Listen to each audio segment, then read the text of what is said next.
और वादी कश्मीर से जुड़ी हुई बड़ी खबर आपको बता दें कि सुप्रीम कोर्ट में आज कई अर्जियों पर सुनवाई हो रही है, जिसमें टेली मवासिलाती निजाम पर पाबंदी वाली अर्जी पर भी सुप्रीम कोर्ट में समाअत हुई। सुप्रीम कोर्ट ने अनुराधा भसीन की अर्जी आईनी बेंच को सौंप दी है। इसके साथ ही कहा जा रहा है कि कई अर्जियों को आज सुप्रीम कोर्ट की तरफ से आईनी बेंच को सौंप दिया गया है। आईनी बेंच को सौंपने का फैसला किया गया है। अब इस पर आईनी बेंच सुनवाई करेगी। तो वादी कश्मीर में टेली मवासिलाती निजाम पर पाबंदी वाली अर्जी पर समाअत हुई। इसके अलावा भी कई अर्जियों पर समाअत आज हो रही है। सुप्रीम कोर्ट ने अनुराधा भसीन की अर्जी आईनी बेंच को सौंप दी है। कश्मीर टाइम्स एडिटर अनुराधा भसीन की अर्जी पर समाअत हुई। आपको बता दें कि कश्मीर में तरसीली बंदिशों के खिलाफ अनुराधा भसीन ने अर्जी दाखिल की है। मीडिया सहाफियों को आजादाना घूमने फिरने का इख्तियार मिले, अर्जी गुजार ने अपनी अर्जी में इन तमाम चीजों का जिक्र किया है। तो इस वक्त की बड़ी खबर आपको दे रहे हैं। वादी कश्मीर से जुड़ी हुई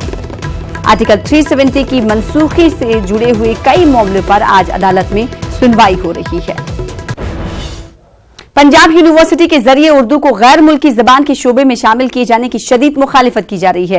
यूनिवर्सिटी के इस फैसले की शोबे उर्दू ने भी मजम्मत की है। अब इस मामले पर पंजाब के वजीर आला कैप्टन अमरिंदर सिंह ने ट्वीट किया है। इन्होंने यूनिवर्सिटी के फैसले पर हैरत का इजहार किया। अमरिंदर सिंह ने कहा कि उर्दू हिंदुस्तान की दिगर बड़ी जबानों की तरह ही है।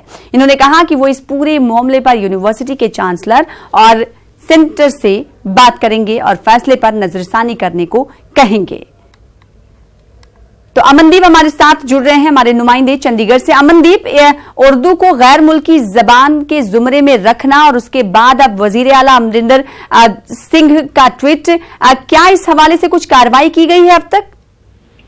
अभी बिल्कुल सोना, आपको बता दें कि आज 3 बजे जो अहम मीटिंग बुलाई गई है, जिसमें 3 यूनिवर्सिटी इंस्पेक्शन शामिल होंगे, अलग अलग डिपार्टमेंट के प्रोफेसर शामिल होंगे। तो वहां पर क्योंकि जो सर्कुलर जारी किया गया था वो आज की मीटिंग का ही एजेंडा था। आज ही इस पर मुहर लगनी थी कि उर्दू को गैर मुल्की भाषा के अंदर कैटेगरी में डाल दिया जाए। लेकिन अब जो हमें जानकारी है कि 3 बजे जो मीटिंग होने जा रही है उसमें सहमति शायद इस मुद्दे पे ना बन पाए, क्योंकि पहले भी कई प्रोफेसर जो उस कमेटी का हिस्सा है जो मीटिंग करने जा रही है वो विरोध जता चुके हैं कि गैर मुल्की भाषा जो है उर्दू वो नहीं है, इसलिए आप उसको गैर मुल्की में मुल्क की भाषा में डालेंगे तो कहीं ना कहीं उसका विरोध होगा। जो कैप्टन अमरिंदर सिंह का ट्वीट हो, कुमार विश्वास का ट्वीट हो, या फिर पंजाब में और जो बुद्धिजीवी इंटेलेक्चुअल वर्ग है उसकी तरफ से विरोध जताया गया हो। तो ये साफ है कि आज 3 बजे मीटिंग जरूर होगी। उसके बाद फैसला बाद में ही आएगा क्या होगा, क्या ही जो फॉरेन लैंग्वेज का कैटेगरी है उसमें उर्दू को डाला जाएगा। अगर नहीं डाला जाएगा तो उसका विरोध जो है वो बिल्कुल स्वाभाविक है कि आज मीटिंग में भी हो सकता है। मीटिंग में जो 2 पक्ष हैं, हालांकि उर्दू डिपार्टमेंट से कोई भी मीटिंग में नुमाइंदा नहीं होगा, सिर्फ जो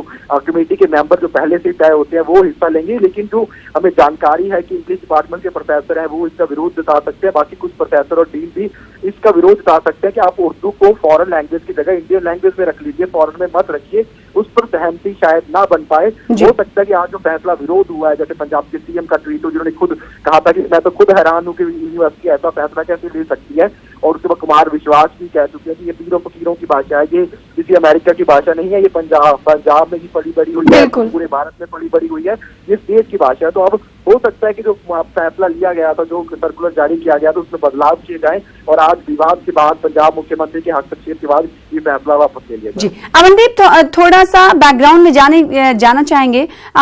उर्दू को गैर मुल्की जबान की कैटेगरी में जुमरे में कब शामिल किया गया था? इस हवाले से कब ये खबर मंजर आम पर आई, ये बताइएगा। अभी बिल्कुल पहले तो आपको बता दें कि उर्दू गैर मुल्की भाषा है ही नहीं, क्योंकि 1947 से पहले भी उर्दू बोली जाती थी। जब पूरा पंजाब होता था, जब पंजाब का बंटवारा नहीं हुआ था, तब भी पंजाबी को भी उर्दू में ही लिखा जाता था, तब गुरमुखी लिपि में नहीं लिखा जाता था। बाद में अभी भी जो पाकिस्तान में पंजाबी बोली जाती है उसको शाहमुखी लिपि में लिखा जाता है। पंजाब के अंदर बाद में लिपि जरूर बदली, लेकिन पहले तभी लैंग्वेज की लिपि शाहमुखी होती थी। उसके बाद आज जो पंजाब यूनिवर्सिटी बनती है उसमें लगातार जो उर्दू है वो एक इंडिपेंडेंट डिपार्टमेंट रहा है, आजाद डिपार्टमेंट रहा है। लेकिन अभी यूनिवर्सिटी ने एक फैसला किया था 1.5 साल पहले कि जो छोटे डिपार्टमेंट है, स्मॉल सेंटर, तो उनको मर्ज करके बड़े डिपार्टमेंट में शामिल करवा दिया जाए। लेकिन तब उसका विरोध हुआ था, तब फैसला वापस ले लिया गया था। लेकिन अब 1.5 साल बाद, बकाया 1.5 साल बाद एक और सर्कुलर जारी होता है कि हम फिर जो छोटे डिपार्टमेंट है उसमें मैन पावर को अच्छे से यूज कर पाए, स्टाफ को अच्छे से यूज कर पाए, इसलिए हम छोटे डिपार्टमेंट को बड़े डिपार्टमेंट में मर्ज करेंगे। लेकिन फिर एक बार ऐसा होता है कि जिस फॉरेन लैंग्वेज डिपार्टमेंट में चाइनीज है, फ्रेंच है, जर्मन है, रशियन है, उस डिपार्टमेंट में उर्दू को रख दिया जाता है, जबकि उर्दू का उस भाषाओं जो गैर मुल्की भाषा है उनके साथ कोई ताल्लुकात ही नहीं है। तो अब वही विरोध हुआ है और जो लगातार जो यूनिवर्सिटी सोच रही थी कि छोटे डिपार्टमेंट से मर्ज करने से फायदा ये होगा कि खर्चा कम हो जाएगा, स्टाफ अच्छे से मिल जाएगा, जो अलग अलग डिपार्टमेंट में स्टाफ काम करता है वो एक जगह काम कर पाएगा। लेकिन गलती यहाँ पर हो गई कि उर्दू को गैर मुल्की भाषा मान लिया गया और ये 1.5 साल पुराना मामला है। 1.5 साल बाद ये मामला शांत हुआ था पहले, लेकिन अब 1.5 साल बाद फिर इसको विवाद हो गया इस मुद्दे पे और आप देखना ये कि 3 बजे क्या अहम फैसला आज होता है। जी, बेहद शुक्रिया अमनदीप। अब 3 बजे इस हवाले से मीटिंग होने वाली है। इस मीटिंग में देखना होगा कि उर्दू के हवाले से क्या कुछ फैसले लिए जाते हैं। बेहद शुक्रिया अमनदीप हमारे साथ जुड़ने के लिए, तफसीलात देने के लिए।